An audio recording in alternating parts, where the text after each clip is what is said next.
Enjoy with your headphones for a better listening experience. Please watch till the end of the video to have the most scariest part of the story. In the walls. We moved out of our last house a week ago, and I'm glad we did. It was definitely not safe there, especially for a man like me who has a young family to take care of. I think if I hadn't decided to get the hell out of there, I would have failed my family, and I would probably have lost them too, eventually. There was nothing obviously wrong with the house, actually. I suppose it was just a regular detached family home in a suburban neighborhood. I think the first thing that struck me as off about it is the fact that all the houses on that street had been built sometime in the 1980s. The odd bit about that is the fact that nobody had actually lived there. In almost 3.5 decades, nobody had ever lived in that house. But what could be wrong with that? It didn't ring any alarm bells, apart from the normal sort, like, does the electricity still work, and is the boiler outdated? On top of that, we had to check if there were any pests or squatters. Nope, nothing there. The house was well built and hadn't let anything in, so it seemed, at least. Once we were settled in, we were actually very happy there. I think, although I find it hard to believe now, we wanted the house to be our home for a good, long time. Bizarrely, it just felt so perfect and right when actually there was something very, deeply, inherently wrong about the place. The tension began on one typical grey London morning. My wife was going to drop off our 4-year-old boy at school, which usually takes about half an hour. It was the oddest thing. As soon as she shut the door behind her and I was alone, I became aware of a feeling that I hadn't felt before. You could describe it as a feeling of being watched, but I think it was something else, a feeling of tension and discomfort arising from, well, nothing. Nothing at all happened, no creaks, no bumps, and no whispers. I had the heating on, it was December, and was listening to classic FM on the radio. On first inspection, it appeared to be a comfortable, peaceful environment, ideal for sitting down and getting on with my work. But it wasn't. I felt sort of agitated. I supposed it was just down to this being a new house that I had only slept in for a few nights, and I got on with my work. Except I didn't. I couldn't settle down and concentrate. I found myself wandering around the house, walking slowly around every room. There were a few boxes of things that still needed to be unpacked, and some rooms that were still quite bare. I refused to accept it, but a tiny part of my subconscious expected that there was an intruder in the house. I was in the room farthest away from my study, so I could just about hear Bach's cello suite or whatever the heck it was playing upstairs. I stayed at the window waiting for my wife to turn up in her car. It was incredible how quickly the mood shifted as soon as my wife stepped into the house. As soon as I was no longer alone, the uncomfortable feeling lifted and I could actually feel the warmth of the central heating, and my tea with a tablespoon of honey in it actually tasted sweet. Even the rain clouds which had started to drizzle outside seemed friendlier. The next morning, I did the school run, just as a little experiment. I was driving back when I got a call from my wife. I don't think she wanted anything in particular, apart from come company.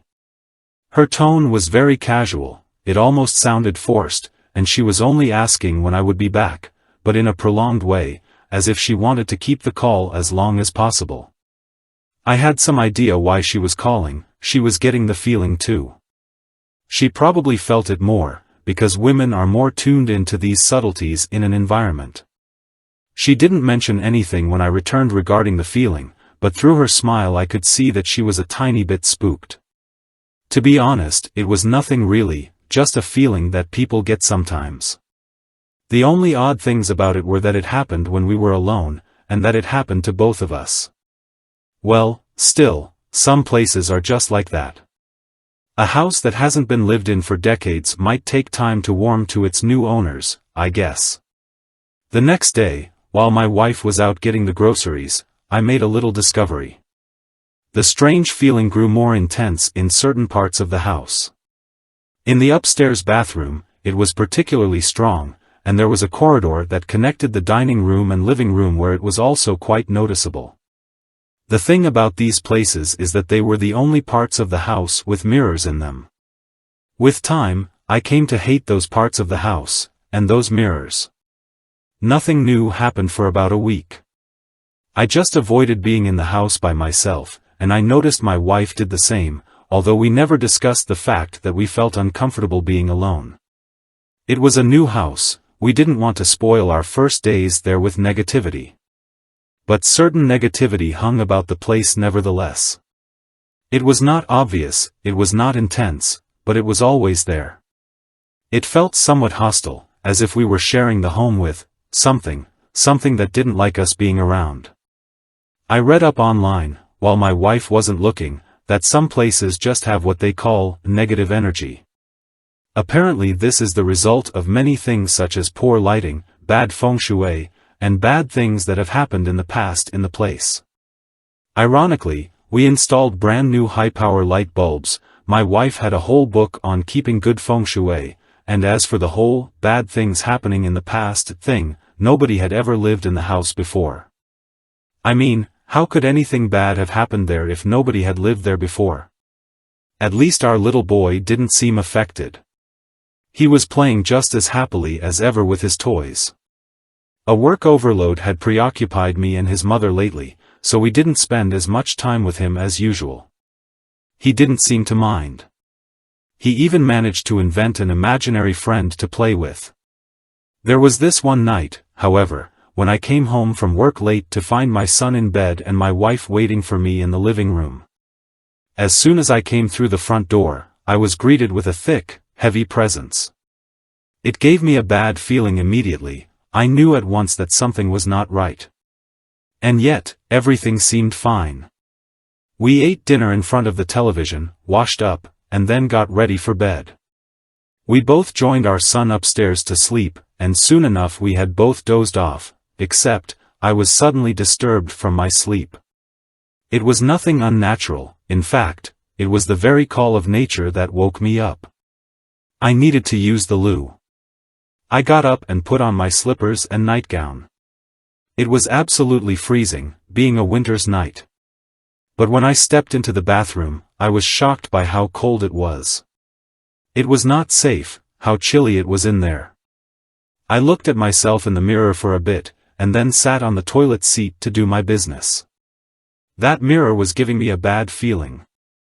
I kept imagining that I could see something moving around in the mirror, and yet there was nobody else in the room but me, not even a fly or a bug. It happened at least 3 times, then I got up, washed my hands, and just stared into the mirror for a while, just to make sure. It eventually made me uneasy, so I hurried back to bed and actually found myself hiding my face with the duvet. I think I saw something moving in the mirror again the next night, and the next. I think I even saw a face in the downstairs hallway mirror as I walked past, for a split second. Of course, I knew it was only my imagination. Definitely just a side effect of all the negative energy in the place.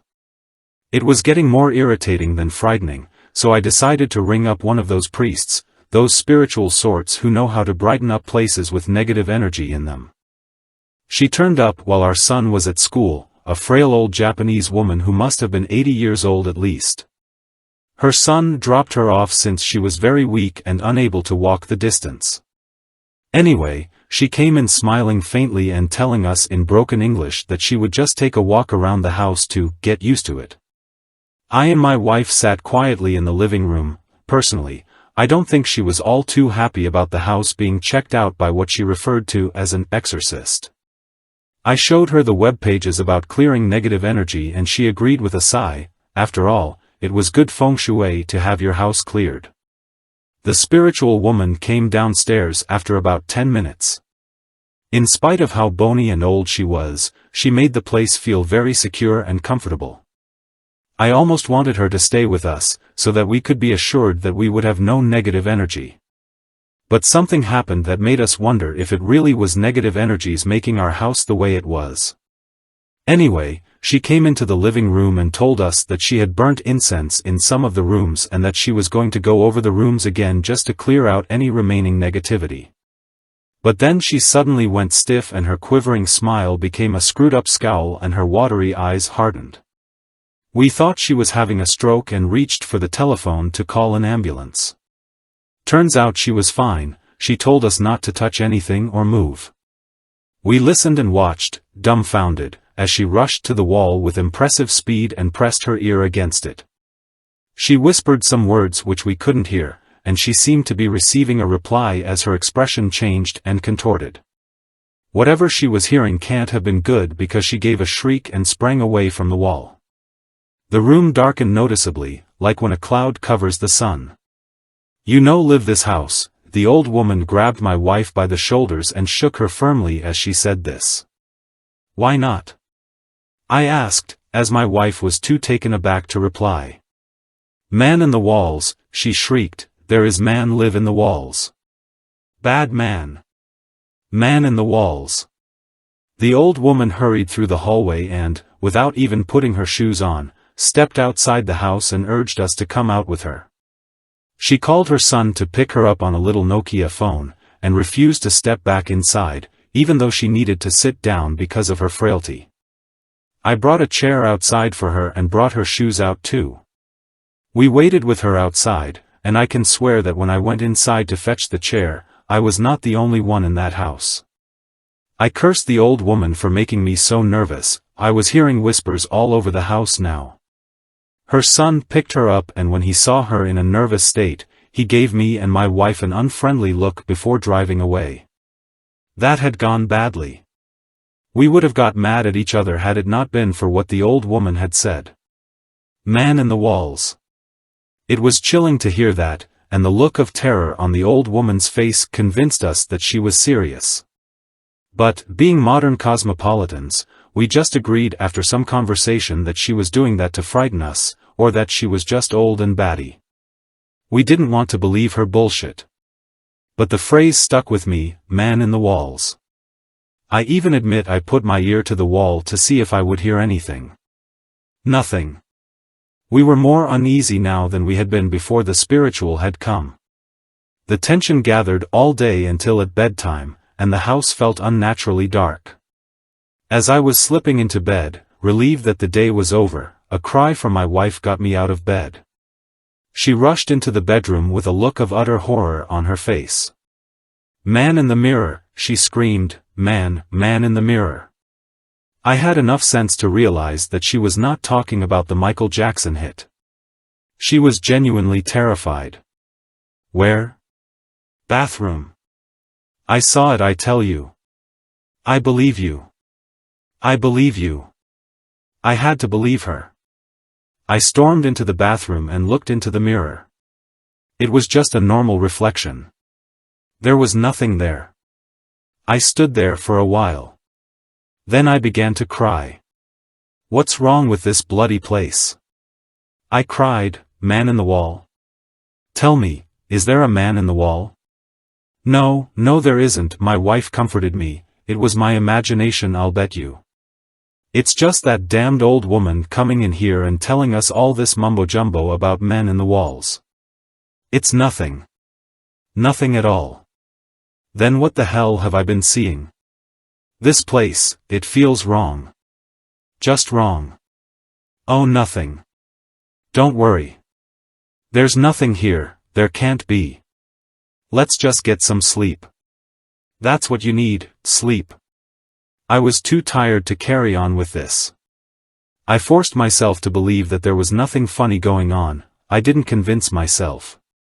We went to bed and I was about to turn out the light when my wife told me something that made me shudder.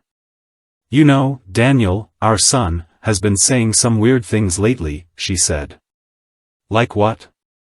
"Well, it might just be coincidence, but what that old woman said about a man in the walls, it seems to fit with something that Daniel has been talking about." "Oh, really? Do you know anything about his imaginary friend?" I chuckled. "Well, I know that Daniel spends an awful lot of time with it." "What does he call it, again?" "Wallman." "Oh yeah, oh, I realized just then the creepy connection. Wallman. Daniel's been saying things about his friend. He told me the other day that he's got a round face with black eyes and a big smile and he's really thin so that he can fit in the wall. I found it cute at the time, but now, I don't know. I got the biggest chill I had got in a long time. Well, there's more.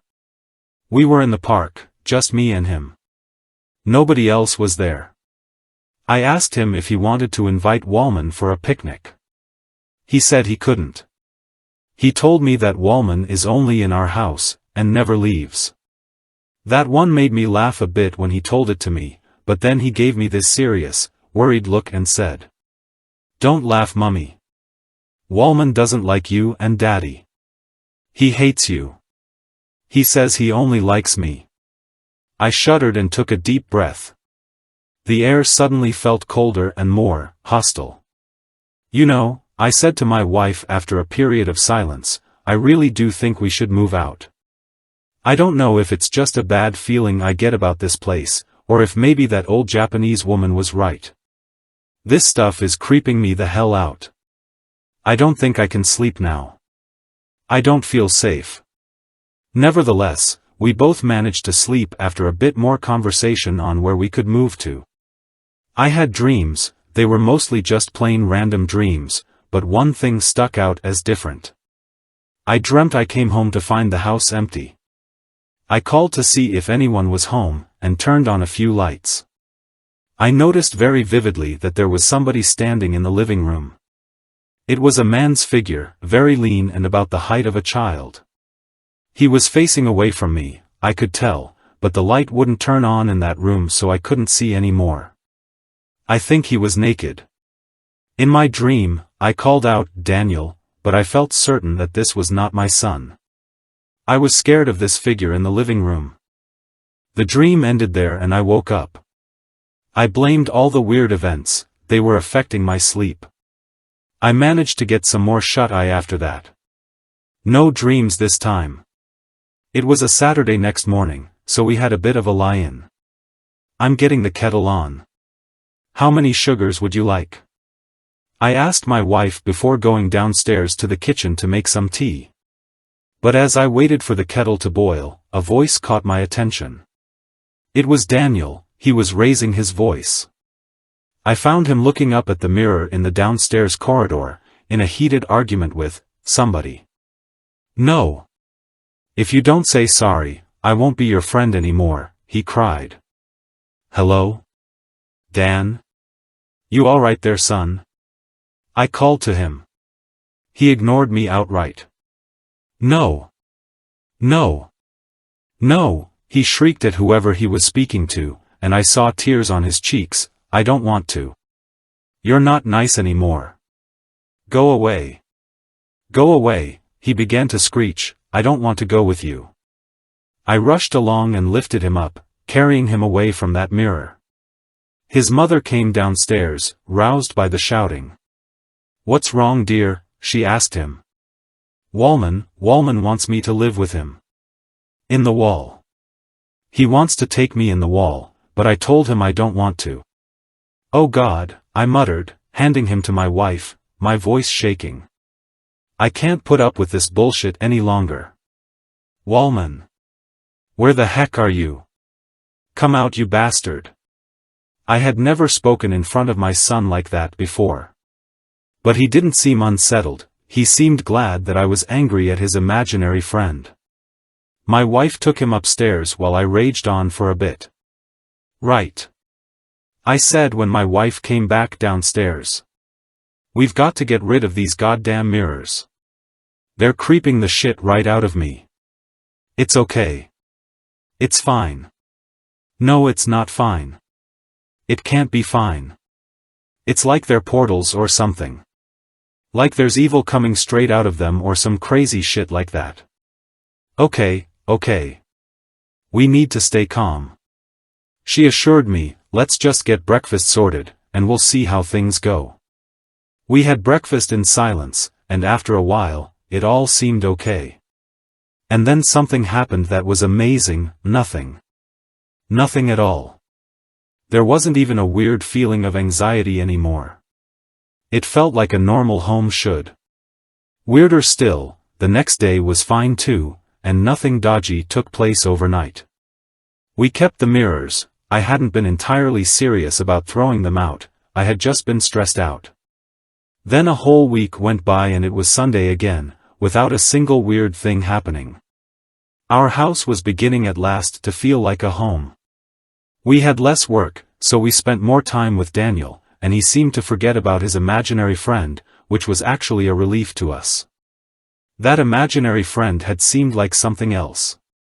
It seemed wrong to be coming from the imagination of a 4-year-old. We thought everything was going to be fine. But then something made us think twice. Yellow mold had started to grow in circular patches around the house. The patches were about the size of footballs, and they gave off a rotten smell. We decided to leave it be for a while, but the patches turned up suddenly in more places, and they were too ugly and stinky to stay. We called in a man to investigate and sort out the mold problem, and while he worked, the three of us paid a visit to my parents-in-law. We got a call from the man dealing with the mold at about 8 o'clock in the evening. He sounded troubled and he told us to come home quickly. We were very agitated throughout the car journey, and when we saw policemen standing around our home, my wife looked as though she would cry. A tall, fat policeman stopped us in our tracks as we made our way towards the front door. "Stop right there, sir," he said. "I highly doubt that you and especially your wife will want to see what's been found in your home. You aren't suspected, don't be afraid. But I tell you mate, it's ghastly." He took off his hat and breathed out with disgust. "Mummy, Daddy, what's happening?" Daniel kept asking, but we just led him back to the car. I went back to the policeman and the inspector came and told me I could come in. I went in to find that where the patches of mold had been, there were holes in the wall. Men in uniform and masks were carrying small objects in plastic bags out of the house. The mold specialist was sitting down with a cup of coffee on the sofa, his head in one hand. He seemed deeply troubled. I looked at him for a while, and thought it might be better not to ask him what had happened. But I didn't need to. "You aren't seen what you've had in your walls yet?" he asked me, his eyes bloodshot. "I aren't ever done a job like this one. Bloody shocking." "What was in my walls?" I asked, my voice shaking. "Tell me please, I can't bear it anymore." "Can't tell you myself, mate." Bloody shocking. Suddenly, the world around me became a blur and I collapsed on the ground. I came to at my parents-in-law house again. Had that all been a dream? No, it was now 2 in the morning. My son and my wife were upstairs, they told me. An inspector was waiting to speak to me. "What happened, Inspector? What was there in my house?" I asked, as patiently as I could. "Now, don't take this the wrong way, sir. We're not accusing you of anything. The things we found date back at least a decade, judging by the state they're in." "What did you find?"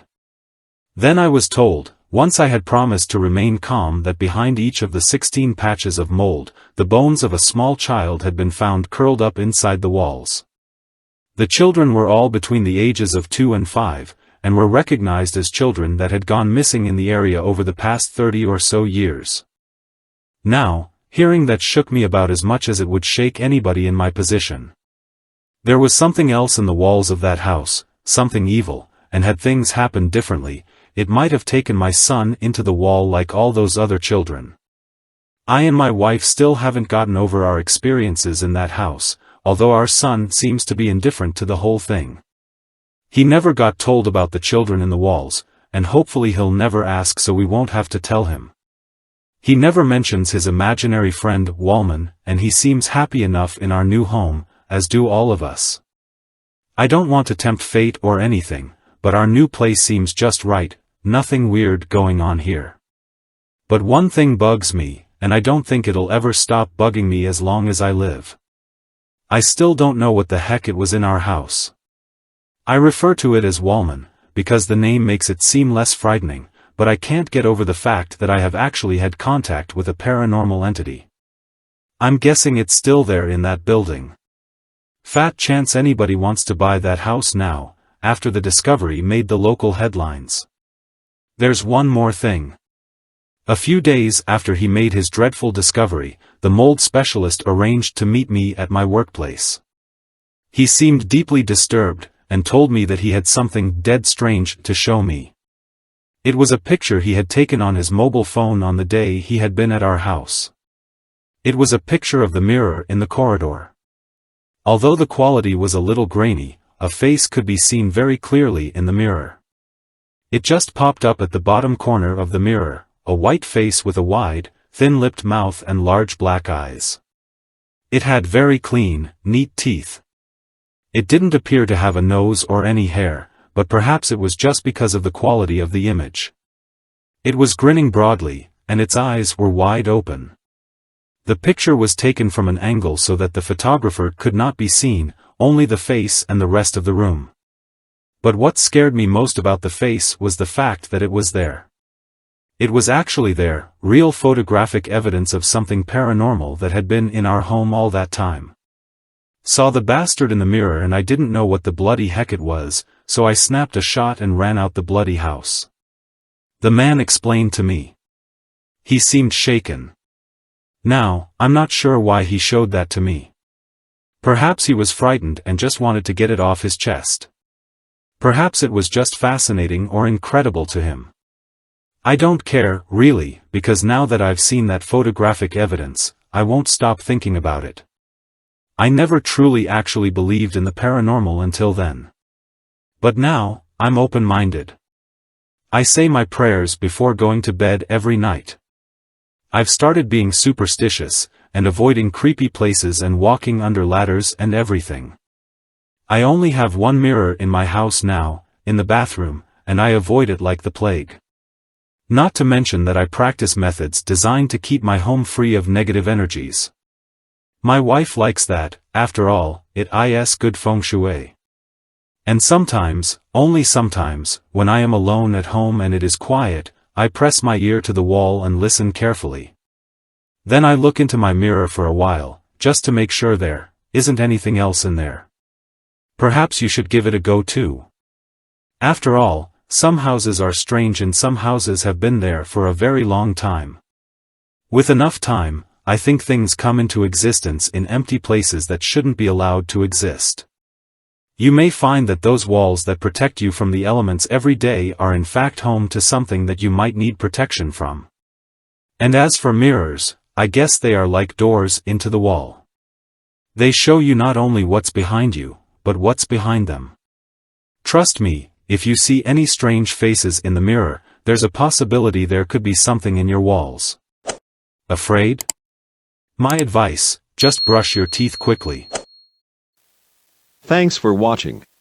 Please comment, like, share and subscribe. The Internet Surfer on YouTube for more horror and scary stories.